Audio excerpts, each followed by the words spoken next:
ચણાની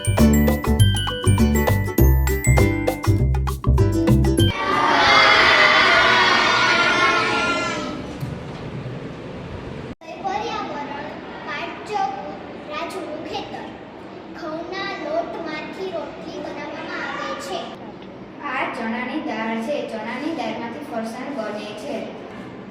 આ મગની દાળ છે. મગની દાળમાંથી શાક તથા દાળ બને છે. આ વટાણા છે. લીલા અથવા સૂકા વટાણાનું શાક બને છે. આ વાલ છે. વાલ ગુજરાતી પ્રસંગમાં લાડવા સાથે ખવાય છે.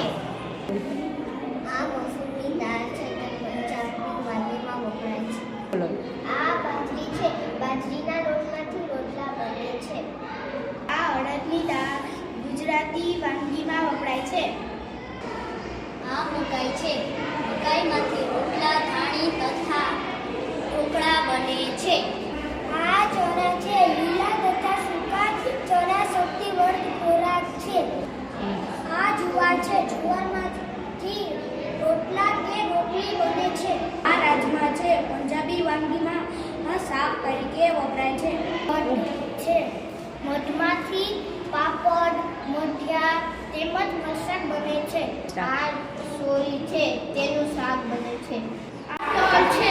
તલમાંથી તેલ તલસાકડી તથા મુખવાસ બને છે. ચોખા છે. ચોખામાંથી ભાત અને ખીચડી બને છે. મેથીનો ઉપયોગ દવા માટે ઉપયોગી છે.